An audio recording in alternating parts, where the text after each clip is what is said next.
Kevin, you're going down. Yeah. That's Aunt exactly Shanna what I smoked thought you. of. That's exactly what I thought of. You ain't seen nothing, Kevin. So here's the deal, guys.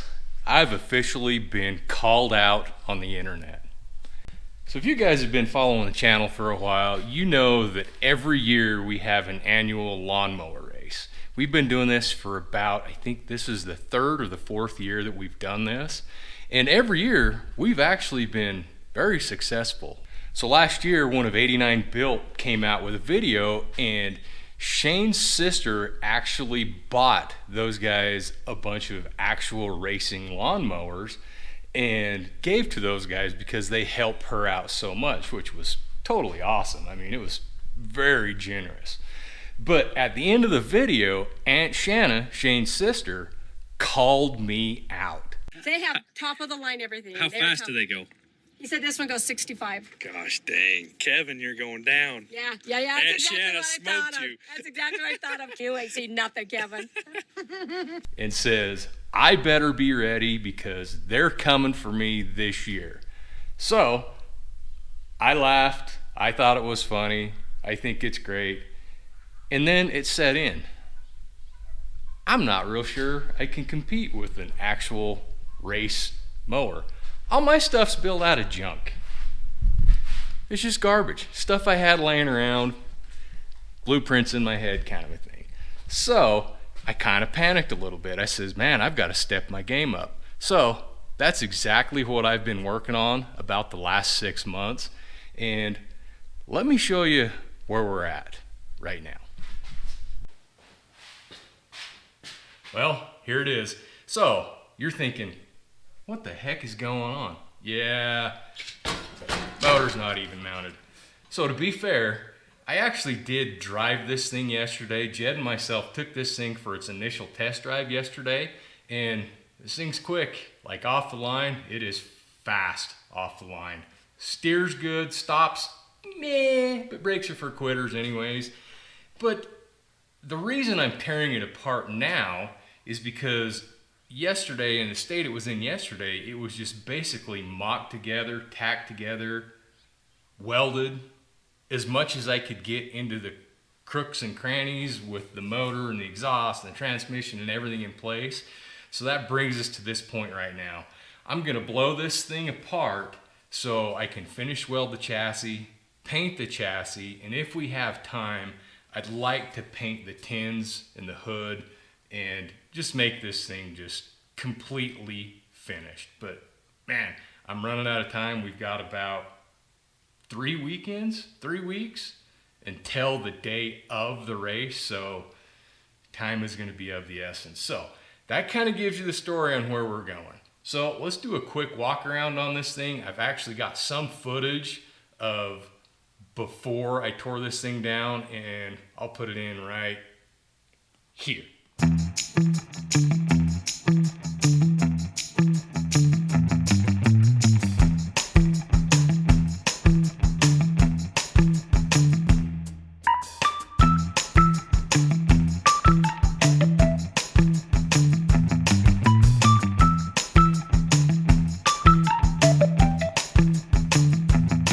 Let's talk about this thing. So what is it? This thing is a love child between a 1998 Polaris 300 Express, I believe it was, four-wheeler, and what I had in mind for my race mower for the local races we have this year. So what I did is I took the four-wheeler, rolled it in here, cut the frame right in front of the motor, and right here at the back of the frame, and everything forward of it and above it and behind it, minus the axle, I threw in the trash. Actually gave it to a local kid here in town who can put the parts on eBay, but that doesn't matter. And then I custom built the front half of the frame and all of this steering, and it's all kind of a, I don't know, cantilever, I don't know, crossover type steering, just to get it down the column, down to here to this idler arm, pitman arm type deal, and then have a crossover steering. The front axle is all built here, right here in the garage from scratch out of 1x2 square tubing, just like the front frame. All the tubing is 1-inch round tubing Front hubs are golf cart easy go hubs and bearings because they share the same 4-on-4 bolt pattern as the Polaris rear axle. So golf cart wheels, lawnmower tires worked out perfectly. So where we're at on this thing right now is I need to basically finish weld everything that I've done on it while it's all together and try to get as much welding done on it while it's all in one piece. So when I blow this thing apart and finish weld the entire chassis, I have less chance of the entire frame and pieces heat moving from the welding. So that's what we're gonna do today. We're gonna use a combination of all of my Yes welders. Just got this new Yes welder 200p TIG welder. We're gonna use it today. I just tried it out a minute ago. Actually works really quite well. And then obviously we're gonna use the Yes welder, MIG welder, the 250 Pro that I have. Absolutely love this machine. That is an awesome MIG welder. And we're gonna go through and not finish weld, but almost finish weld this entire chassis as much as we can get to before we blow it apart. Build a battery box, do some final wiring and clean up the wiring and the start switch and mount the solenoid.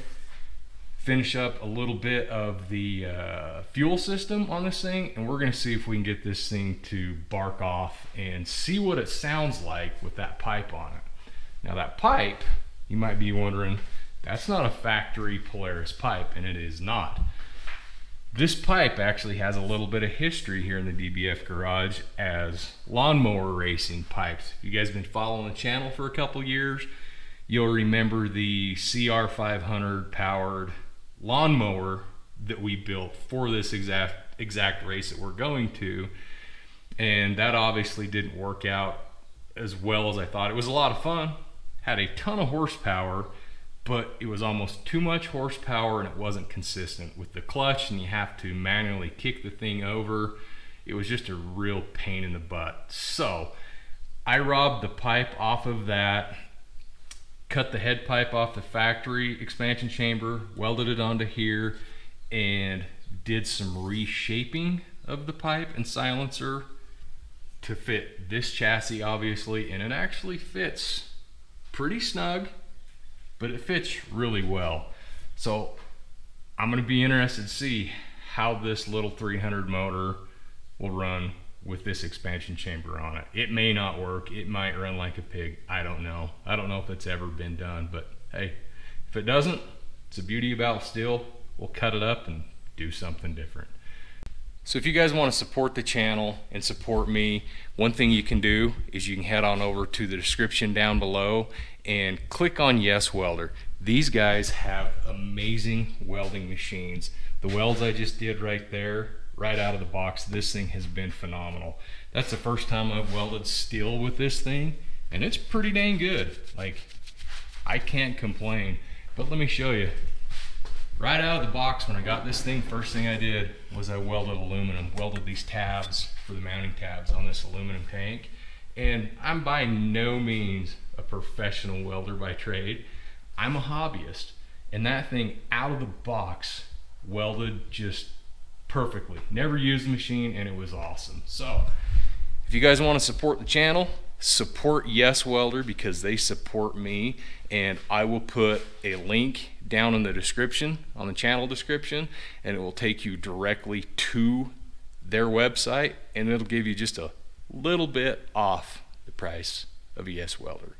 Everybody needs at least one welder in their life, and for the price they're selling these things for, you might as well consider it free. I mean, I've got 1, 2, 3, 4 Yes Weld machines, and for all 4 of them, for the price of the plasma cutter, the TIG welder, the MIG welder, the little stick welder I have over there, that's like 1/3 the price of what you pay for one of the big boys, and you get 4 machines. So go check them out, support the channel. I'd appreciate it. they would appreciate it. And thanks for Yes Welder for being such a great supporter of the channel.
I'll tell you what, I don't know who designed the way this seat mounts, but they're the worst, the absolute worst.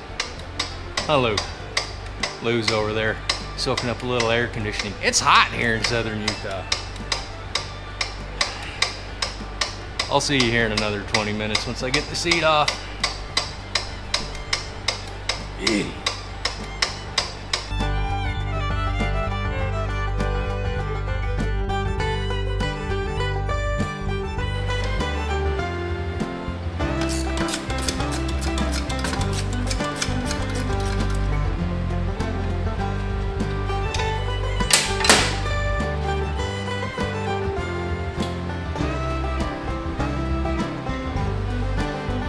Ta-da!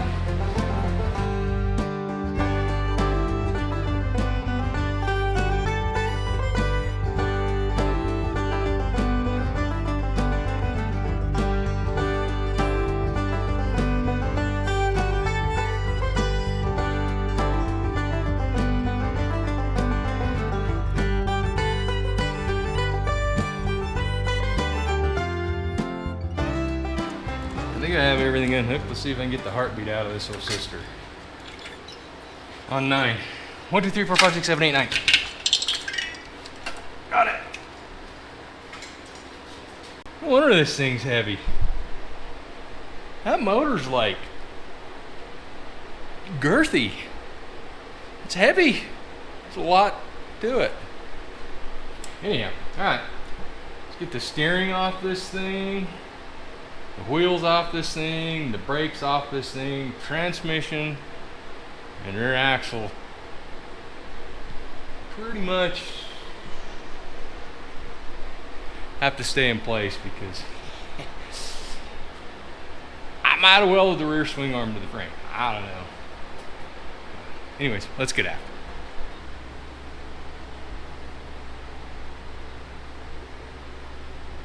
Okay, now that I got everything stripped off this thing that I'm going to take off for now, I'm going to go ahead and I'm going to upright this thing and get the OES welder out and do some liquid metal electronically arced gluing.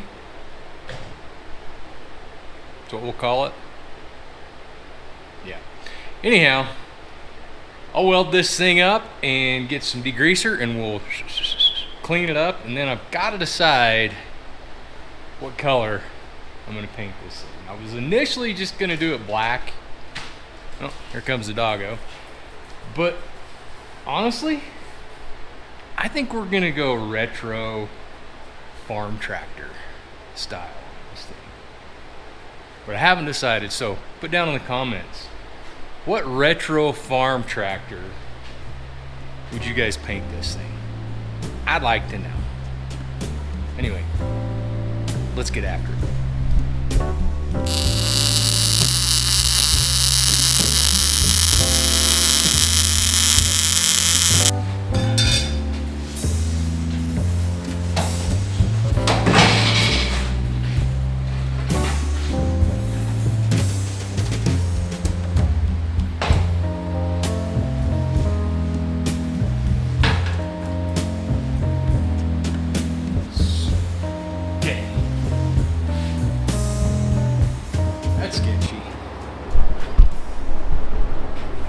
Alright,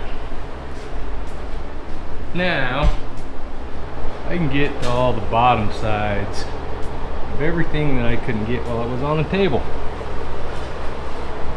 Much easier, right? Hopefully this doesn't fall over the top of me. Maybe I'll run a strap down towards the front. Yeah, good thought.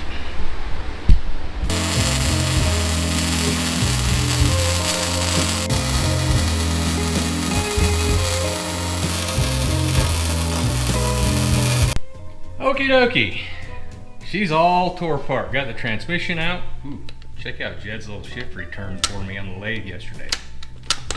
Real nice. But here's a fun fact for you. I'm sure there's some of you that are out there asking yourself, saying, Self, why would you tear down a perfectly running and driving four-wheeler to use for a project like this? Well, let me show you. So if you look real close with your peepers, put your glasses on, see that right there? That aluminum case is broken. Now, the actual swing arm bolt takes from right here and it goes inside of the case right here to help keep the rear swing arm and axle from going up and down, fore and aft, what have you. And this one's broken, so that's pretty much why they stopped riding that four-wheeler, because you would go around a turn, the rear axle would go like that, chain would flop off, you were stuck out in the middle of nowhere, bam, there you have it. In this scenario, it's not going to matter because I've actually welded the swing arm here, here, here, here, here, here, and there to the actual chassis, so no longer a problem. So that's why I chose this setup. At least that's one of the reasons I chose this setup.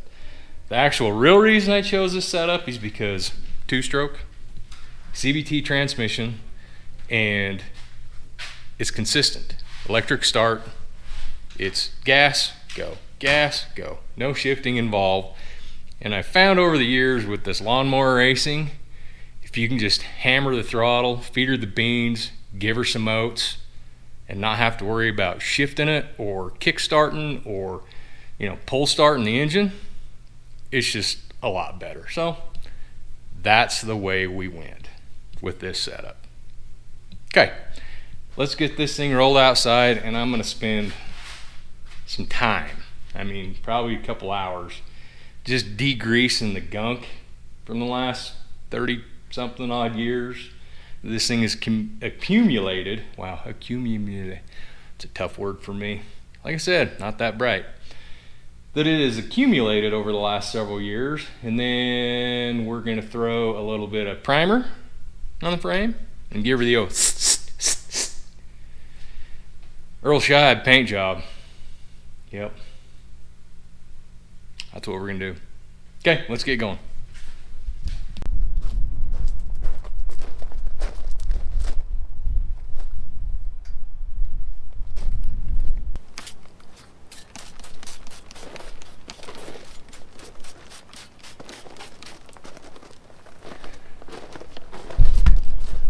So what I'm using to degrease this thing is I'm going to try a couple different things, because for scientific purposes I'm going to use everything I have in the garage today. That's not true. The real reason I'm doing that is because all the auto parts stores and hardware stores are closed on Sunday in Utah, and I can't get any engine degreaser today. So I'm stuck with a concoction of some sort of aluminum acid brightener degreaser stuff, and whatever Molotov cocktail I can come up with to degrease the metal on this thing. Yeah. So there's that. Yeah. I screwed up, all right? I should have worried about this yesterday when it was Saturday and everybody was open, but I didn't think that far. Okay, once I get this thing all cleaned up, we'll take a quick gander at it with our peepers. Well, my plan was to put some primer on that frame tonight, but I believe my paint booth is getting some weather. Check this out. Yeah, well, I think my paint booth's got a leak in the ceiling. Yeah, winds are blowing in the wrong direction. I need a downforced, downdraft paint booth, not a hurricane style Cypress, you know, paint booth. So, yep. Check the weather app, and it's not looking good for painting, so we'll do a little painting maybe tomorrow after work. I don't know, we'll see.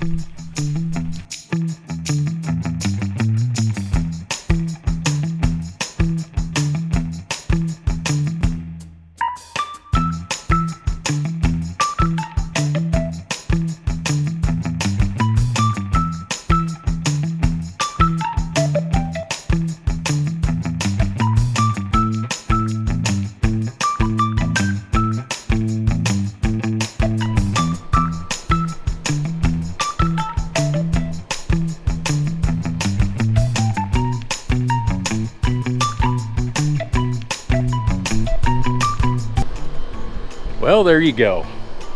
Had to move the paint booth from the side of the house to the backyard because here in southern Utah the wind never ever stops. Yeah. Anyhow, I mean, this is good as it's gonna get for this project. Ended up spraying it with the Rust-Oleum, the old gloss protection enamel. It's not bad. I mean, for what it is, it's gonna be real nice. I mean, what do they say? It's rattle can, not rattle canned. Yeah, but anyhow, so as you can see, I went orange on this thing, but I want you guys to put down in the comment what I'm gonna paint the body of this mower. I'm gonna give you a hint. It is not gonna be painted like the one in the thumbnail of this video. So here's another hint. It is going to be painted like a late 70s, early 80s farm tractor. Yeah. So if you guys can tell me how I'm going to finish the paint job on this thing, I want you to go down in the comments and let me know. And Sean is going to be coming out with a video on 89 built here pretty quick. When he does, and he comes out with his lawnmower race mowers, builds, whatever, I want you guys to comment and say, I'm ready for him. I'm really not. I don't know if this homemade junk is going to be able to compete with those super fast ones, so I don't know. We'll find out. It's going to be fun though. But anyways, as always, I appreciate every single one of you for watching, and it's looking good. We'll catch you real soon.